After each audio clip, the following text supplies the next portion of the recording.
Hi everybody, this is Laurel. I'm back in the studio with just a quick tip. Okay, I've talked to you before how I use masking tape to put information on the back of a rug to help me keep track of what stages, and I'm using it more and more. Right now we're working on an order with 18 rugs. That's a lot of different rugs to keep track of. They're all in different stages. Some of them, like this one, has got the first base coat, and then we'll have two more coats of beige going on top of that. And so what we do for that is I mark with a piece of masking tape 1, 2, 3 coats, so I can keep track of how many coats of paint.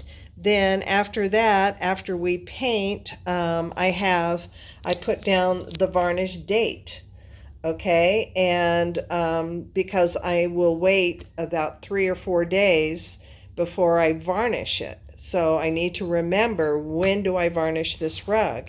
And then I have a piece of tape marked with how many coats of varnish. So every time I varnish, I will mark this off so I can keep track. And even if you're working on one rug, this is very useful information.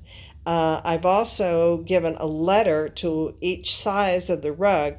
For example, this letter A, there are 3 rugs with the letter A, and there are a lot of different varying sizes, all the way from this 4 meter by 1.5 meter to these smaller rugs. So they're all hanging up here, drying, getting ready to get varnished. So there are rugs that haven't even been painted yet.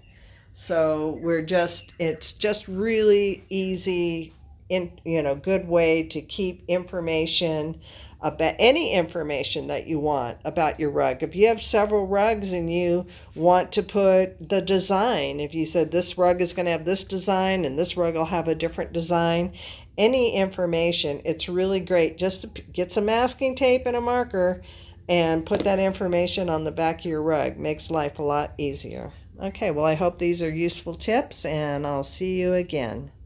Bye-bye.